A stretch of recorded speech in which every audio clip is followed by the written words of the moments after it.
Строительство регионального центра по хоккею при Чувашском кадетском корпусе имени Кочетова вышло на финишную прямую.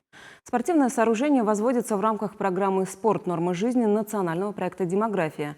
На стройплощадке вместе с исполняющим обязанности министра физической культуры и спорта побывала и наша съемочная группа.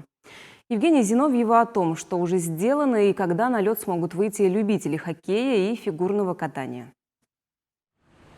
О том, что это здание из металлоконструкции региональный центр по хоккею, прохожим теперь доходчиво объясняет вывеска. Рабочие как раз ее монтировали, когда на объект приехал руководитель профильного ведомства. Василий Петров сразу же перешел от слова к делу. В первую очередь осмотрел ледовую арену. Площадка 29 на 60 метров почти готова. Рабочие сейчас проводят пусконаладку, то есть проверяют, как со своей задачей справляется почти 10 километров труб, уложенных под ногами. Именно они будут поддерживать толщину и температуру льда. Зрителей на арену тоже пустят. За раз скрытый каток готов вместить до 250 болельщиков. Высокая степень готовности, где-то процентов 93-94. И подрядная организация ПМК номер 8, я вижу, хорошо справляется с поставленной задачей. Уже выполнены практически все работы, осталось благоустройство. Внутренняя отделка практически закончена. Это радует. И я думаю, что они досрочно сдадут этот объект.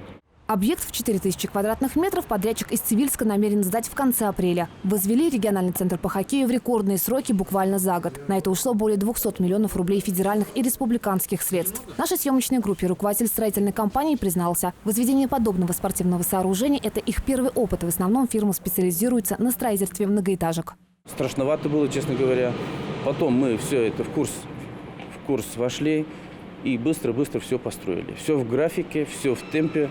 И очень аккуратно, даже быстро у нас получилось. Я думаю, здесь будет центр кипеть, жизнью жить с утра и до вечера.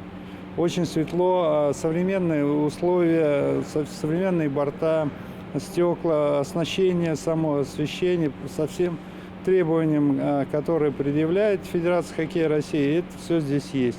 Как уверяют чиновники, у регионального центра несколько задач. Во-первых, у горожан появляется еще одна площадка для занятия спортом, которая в какой-то степени разгрузит центры в других районах Чебоксар. А это значит, что любителям хоккея не придется ездить на тренировки поздней ночью, как это происходит сейчас. Во-вторых, этот лед станет домашним для воспитанников детского клуба по слэдж-хоккею «Адал». Кстати, помимо регионального центра по хоккею, в Чувашии в этом году по проекту «Спорт. Нормы жизни» построят бассейн Валикова и спортплощадки для сдачи норм ГТО в 5 муниципалитетах. А в 2022 году еще один ледовый дворец должен появиться в Новом городе. Евгения Зиновьева, Надежда Александрова, Екатерина Янгалакова. Вести Чебоксары.